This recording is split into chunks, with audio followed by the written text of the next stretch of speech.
Max, if you had your druthers and if the program succeeds, what would be your recommendation for where to start first? In other words, the youth centers. At the conference you and I were at, there was a lot of focus on prisons and de-radicalization of people who are already incarcerated for their activities on behalf of terrorists or other violent groups. Do you think that there is a venue where victims' voices might be better projected? In other words, people who have not yet been radicalized, or will it work just as well, for example, people who have already been radicalized? The individual you talked about, the bomber, for example, maybe he might have been someone that still might have worked with you. I wonder what your feeling is about kind of the optimum venue.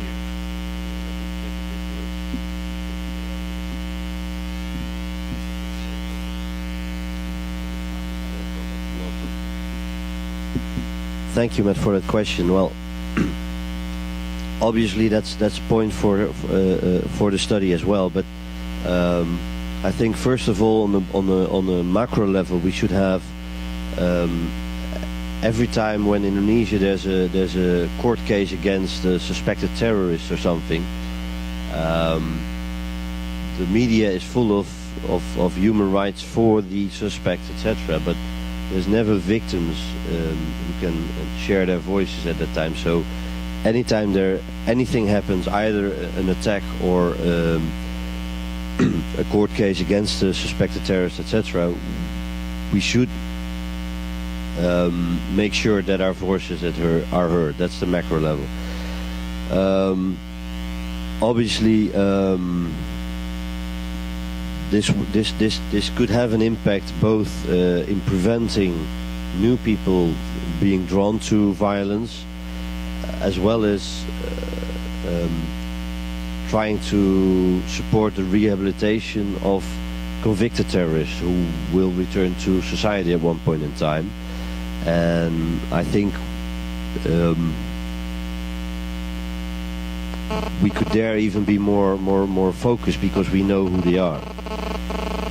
In terms of the prevention of the radicalization, we should focus, but we should be very careful how to frame it. But we should be focusing on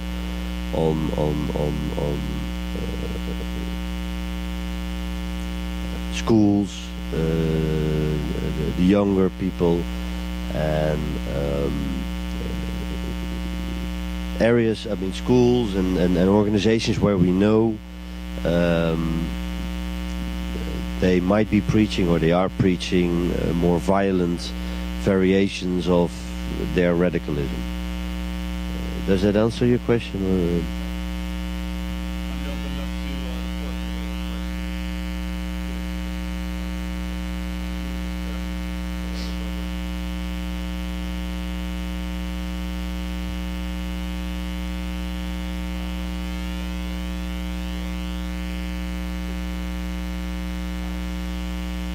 It's just quite amazing and very touching for me to listen to. What is Indonesia actually has been somewhat more aggressive in cracking down on potential terrorist groups than some other countries have been, and they've really been very successful in being able to isolate that to within certain geographic areas within the country. What has been your experience of Indonesia's response to this and to your ideas?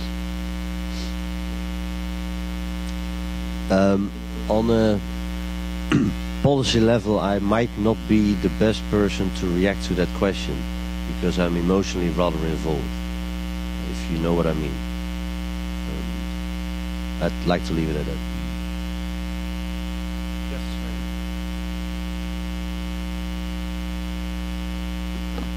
Yes, I'd also like to applaud your courage and perseverance in the face of tremendous odds. What an inspiring story. So separate from everything to do with the terrorism, I'm saying I would also like to applaud your courage and tremendous, it's an inspirational story, separate from the fact that it happened through terrorism. The question I have is a little bit of semantics almost. We talk about counter-radicalization. If we succeed in having the terrorists see the pain that they cause, would that necessarily make them less radical or only less willing to embrace extreme tactics of violence? And is there a difference between those two things? That's actually a very good semantic remark, because to me personally, I don't mind people being radical, but I do mind them using violence to obtain their goals. So yes, we should probably talk more about countering violent extremism. I'm new to this, so I'm not really into the jargon yet, but yeah, you're right.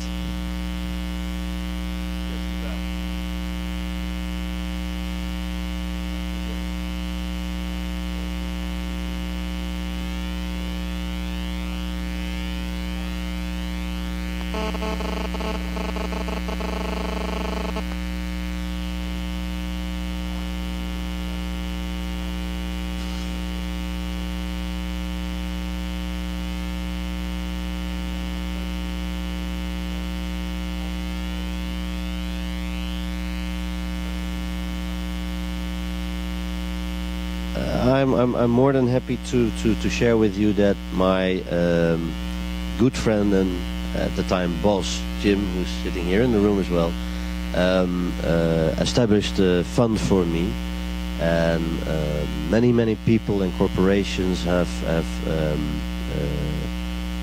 supported that fund, and I have been better than budget neutral on that. Yeah.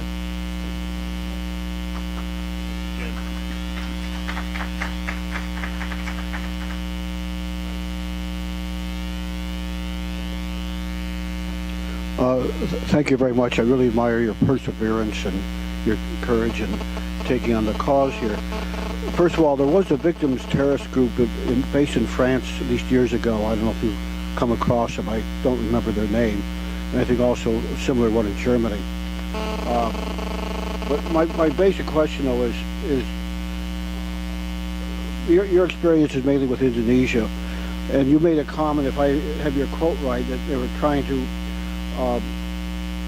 they were not trying to inflict pain, but were trying to instill fear and hatred. But I wonder how this might apply with other situations. I mean, for example, in Iraq, you've had Shiite and Sunnis torturing each other, murdering each other, inflicting a lot of pain. Terrorist groups in Hamas and Al-Qaeda people have used the same technique of putting nuts and bolts into bombs and suicide bombs. And at least in my reading of some of these groups or some of these individuals, their desire is to inflict pain because they have such hatred. So I was wondering if you think the Indonesian experience really, might necessarily carry over to other groups. Well, I think for me, as for all of you, it is very hard to dive into the mind of a terrorist, but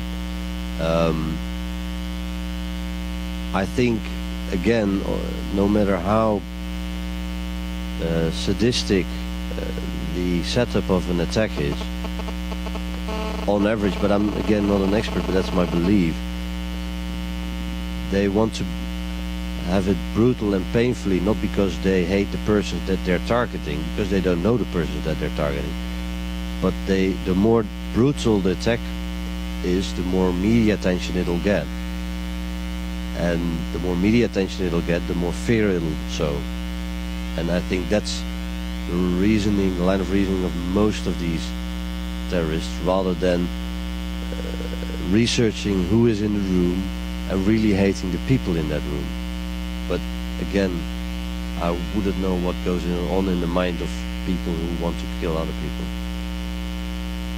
I'd like to note, just following up on the beginning part of your question, that Carrie Lamack is a friend, and the Global Survivors Network is here, a network with which Max is affiliated. And because this, we believe, is such an important theme, we're actually going to be having another related event on this theme in a few months with Carrie, which we'll get to later. But I wanted to make sure people are aware that we have such groups not only in Europe, but here in the United States as well. Yes. I have two questions. I think that are probably challenging questions, not just for you, but for anyone involved in this arena. One of the things that strikes me is as you move in this direction and try to move forward on your projects, are you instituting or trying to attempt to quantify or measure success? One of the problems with these programs is it's hard to prove the negative, and so I was just wondering if you're going to incorporate some kind of a process as you move along to try to help quantify and therefore create an argument that shows your process is valid. The second question I have is, in your case and in many cases, the victims and the perpetrators are from the same culture. Your case, not so much, but in general, I think that your focus is to have the Indonesian victims talk to other Indonesians about their trauma from the terrorist attack. But I think a part of the problem that many Western countries face is cross-cultural violence, where you have one society conducting violence against another society. Let's say Al-Qaeda attacking in Madrid, where you have Moroccan-inspired terrorists attacking Spanish victims. So you have two different cultures here. So if Spanish victims were to talk to other Spaniards, it doesn't really connect. The victims need to be Moroccan, so the Moroccans stop doing it. So that's the other question: is how do you tackle the cross-cultural violence question? Thank you. Sure. Let me answer the latter question first. I do realize that in Indonesia it might be a unique situation that most victims are Indonesian as well, but my point of the victims looking a lot like the perpetrators was not merely meant culturally or ethnically, but more once the stories of the victims, who are very normal people who are not aggressive themselves usually, get out and get face to face, for instance, with a convicted terrorist. I do not believe the hatred in that terrorist's heart will remain as fierce as it was before. But you're right, I'm not a scientist, and I cannot back that up. But as a victim, I cannot imagine otherwise. Brings me to your first question, the measuring of the success. When you're talking about the prevention of violent extremism, it's very hard to measure that, I think, because you don't know where you're looking. But currently it's not foreseen to incorporate a mechanism for that. But I would be very open if someone would have a good idea on it. In terms, when you're talking about rehabilitation of convicted terrorists, I think you can very much monitor how you're doing, and that should be included, definitely. Yes. It's kind of like trying to measure success on a whole bunch of things.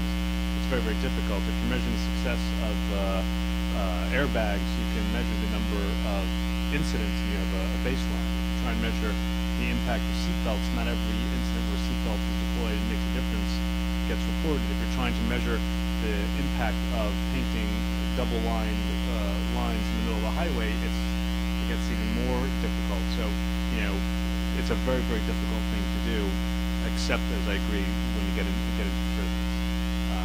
Yes, sir. Thanks. Could you talk briefly about the nature of the radicalization problem in Indonesia, how active these militant groups are, how many people they're able to recruit? Something gives a background on the problem that your effort would try to address.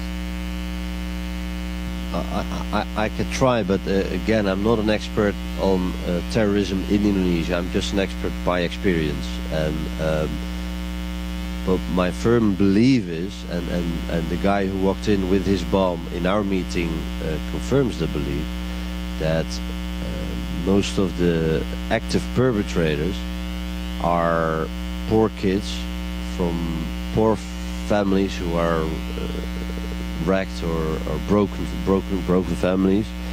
The guy who walked in with us, Danny Dwi Permana, his father, who was a security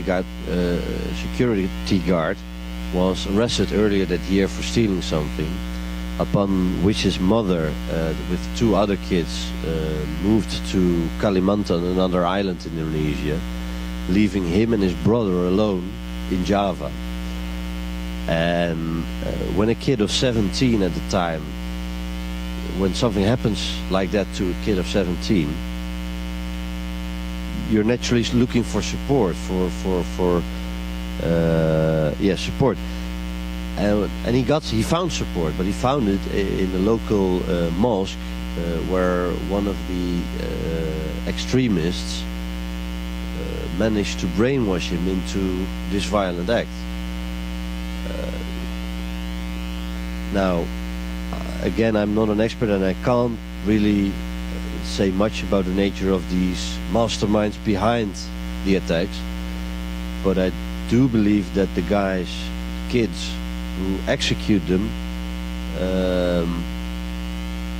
almost all come from poor families with problems and therefore are very vulnerable at that time and are actually victims in itself as well.